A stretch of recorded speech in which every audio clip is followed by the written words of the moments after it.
Hi, I'm Rebecca Oliveira. I'm a fifth quarter student here at Life University. And so today I'm going to be making this video as the final project in the first marketing class that we have here as part of the curriculum at Life University. And in this class, we watched videos of Dr. Reithman talking about different marketing strategies and different ways to talk to new patients and educate them. And really help to build our practice with obviously marketing skills. And so the first thing that I'm just going to talk about isn't really something that we did with the marketing part. This is just a separate thing that was that's part of the final project that was really advised for us to do. It's something that I've actually really enjoyed doing. I already had started a research catalog of my own before this class, but part of this class was to create a research binder that we keep to update ourselves with chiropractic research. So I've made one, and we have different research topics that we can look into, like vertebral subluxation, wellness development care, subluxation condition-based care, chiropractic spinal, functional neurology, and chiropractic, current mechanic systems, bad medicine, and a new vitalistic system, and other research that I am more interested in as well. And so I have this binder to physically print out things and kind of read on. So I think it's really important to have a research binder to not only stay up to date, more than just our continuing education credits that we're going to need, but to be able to explain to our patients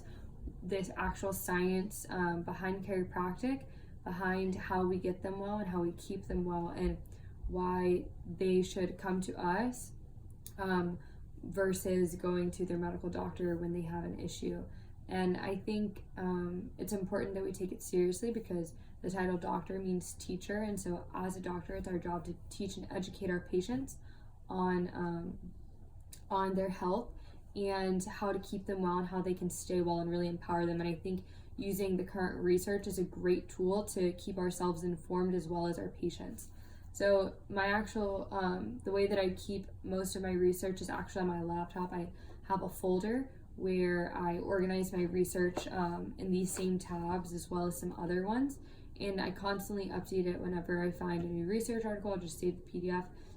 And what I plan to do with all of this research, as well as research in other topics, is kind of create posts whenever I can, and eventually throughout school, and create posts that I can use to educate my patients on different topics and support all of that with research. I think it makes using research to, when you talk to your patients or when you introduce a new concept, really helps to make your sources credible, obviously, if you're using a scientific source. And so that's just an important aspect that we have. Another binder that we were asked to make is kind of our practice management files. And so in this binder, what I would have is just basically information about my patients so that I can keep my records and just start them. And basically, it's just handouts that we can put together and keep organized, so I know where all of my paperwork is and I can review it regularly and have it safe, because obviously patient information is very important. I'd have a pre-visit tab, a first visit tab, because the first visit is usually where you get the majority of your information from a patient, the first or the second, whenever you do your comprehensive history and evaluation, as well as information about a healthcare class. I'd like to create like a schedule of different classes that I would have throughout a month and post it available for my patients, my new patients, so that they can sign up as part of their new patient orientation. They would be required to go to a health class. And I'd like to change the topics based on maybe what's relevant in that season or what's really coming up. If I've gotten a lot of questions on certain things, say it's maybe the flu season, what they can do and how actually getting adjusted is a preventative tool that they can use instead of getting a flu vaccine or something like that, per se. I would also have ROF is a tab, and then I would have, so my report of findings, so just things that I would go over with my patients. So I know my differential diagnoses, and if I've ever made a referral or anything, that would probably be on there. A progressive exam, so ensure that I'm keeping up with my patients and reassessing them to make sure that they're progressing well, and if not, I probably need to go back and reassess them. And I would just have other tabs like that. But basically, the reason you have that binder is to keep yourself organized so that you can be an effective doctor when you're talking to your patients and guiding them through the first visits and things like that. So the second part of this video is supposed to be like an actual office visit, but unfortunately I don't have a patient here, so I'm just going to kind of walk through what I would do in an actual office visit instead of doing kind of role plays. I'll just kind of explain to you. So if I first had a patient, I would obviously when they came into the office, the first person they would meet would be my staff. And I think that's why it's so important to invest in an amazing front desk or a person who's going to be answering phones and a great staff, because they are the face of your office. And a lot of times, even if I remember when I was shadowing a doctor, he told me this, that a lot of times patients don't even care about the doctor, or they do care, but they don't remember the doctor. It's more how the front desk people treated them and how they felt when you came into an office. Like their smile is usually what they remember and how they make them feel. And I think it's really important that as a manager, I'm really leading my entire staff to live a vitalistic lifestyle and give a good example to my patients from the minute they walk in the door of what my practice is like and the environment that I want to keep and have a healing environment for my patients. So I'd have them come in, I'd like them to be organized, process, so that the patient is very clear on what's happening, and it helps to keep us more organized as well. And so then I would kind of explain to them, or my assistant or my front desk manager could kind of explain to them the procedure of how I'm gonna do an evaluation on them. We're gonna take a history and different things like that. And obviously going through that, I would collect as much information as I can, and then I would make sure that the patient knows I'm doing my video. Yeah. Oh. Yeah.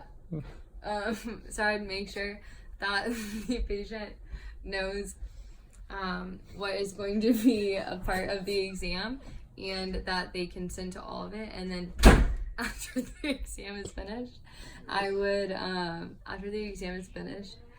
make sure that they are comfortable with the findings. They're very well informed, and that they know what it means to start chiropractic care at my office, that they know the costs of what that would be. They know the progress that they could make, and there's a clear expectation between what I would uphold with them. So there's a clear kind of promise between us that I'm going to give them the best care possible for the findings that I've found, and they are going to uphold their part as a patient. And they would have to come to a new patient orientation where I explain to new patients just about vitalistic health and more of the chiropractic lifestyle, and how it matters what they do in the, say, 24 hours that they do outside of my office, just as much as coming to my office for that 1 hour, or however long their appointment is. But I think it's also really important to treat your patients well and educate them well, so that then they can refer their patients, refer other patients in, refer their family and their friends, because if they get well and are treated well and really understand what it means to live a vitalistic lifestyle free from interference and be functioning and their brain and body communicating at 100%, they're really going to understand that chiropractic is so much more than neck and back pain, and want everyone they know and their mom and brothers and sisters to come and get chiropractic care as well. So I think that's one of the best things that I could do to grow a practice, is to really treat and educate my patients well on chiropractic. And I think new patients would appreciate the extra attention, even though they have to.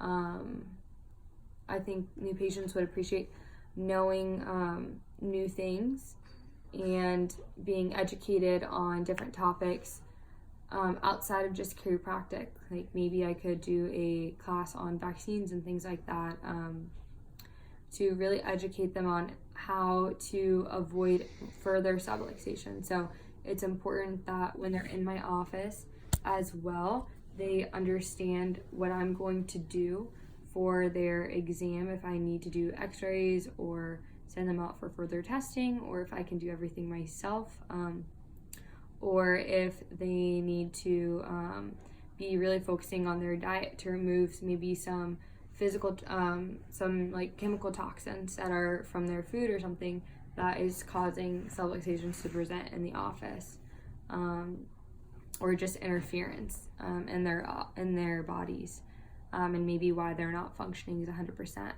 I think the best thing I could do as well for my patients is to take care of myself and to be a leader through example. Some of the best chiropractors that I've seen and the ones that I trust the most with my own health are ones who are living the lifestyle themselves and really understand what it means to be to live a chiropractic lifestyle, and they really embody vitalism. And because they really understand it and live it, when they talked to me and educated me about chiropractic, it really resonated with me because they were congruent. So part of personal growth and personal development for me is going to be that growth for my patients, so that I can be a better doctor for them. And I think if I'm a better person as a whole as well, be a better manager for any staff that I do have, and I can be more congruent for them as a leader and really encourage them to grow themselves as well, so that we can be a really well-oiled machine. And I'll just talk about some topics that we kind of covered in throughout this course. And basically we talked about how important it is to have leadership with vision and power. So I think having really clear defined goals and how to carry forth the vision that Life University is instilling us of living with lasting purpose and vitalism. And I think if we have the vision that we are giving out of our own abundance and truly just serving our patients and loving them, and giving from a place without expecting anything in return, we will always have an abundance of patients and an abundance of health and wealth and anything we could really want, because we're really giving from that place of service. And also I think it's really important that, especially nowadays, we as chiropractors focus that when a patient comes in, we are checking them for vertebral subluxation. I think sometimes chiropractors nowadays like to get away from that or like to do a lot more, and that's fine. Everyone gets to choose what their philosophy is, but I think the root of chiropractic and going to a subluxation based school, we are learning that it is important to clear our patient's spine. That's what chiropractic is, and that's what it means to go to a chiropractor. So really making sure that we're getting that message across of what a subluxation is and how we clear it and actually doing it too. So I think what they, let's see. So one of the last things we talked about, different things and different parts of the patient exams. I've kind of already talked about that. But we talked about some marketing plan strategies, and that just includes things like our internal procedures, some external activities I would do, quarterly screenings to make sure that my patients are progressing and not needing any further reevaluations, or nothing serious has changed really, and doing special events as well throughout the community to really connect with my own community. And by connecting and investing in my own community, they can invest back in me and really understand what chiropractic is. And then they could bring their friends to a health talk, or refer their family and friends, or even just come visit the office and find out more about chiropractic. And if there were ever any students that they brought, I could send them to a Life Leadership Weekend. And that's actually how I found out about chiropractic and Life University, so it would be a great full circle opportunity if I got the chance. I think that covers just about everything that I would talk about in an office visit with my new patients. Obviously, it would be more specific. If they came in with neck pain, I could talk to them in the yes way, and tell them about the patients and the success that we've had with their particular condition, and really give them some hope. And yeah, so thank you for listening to this video.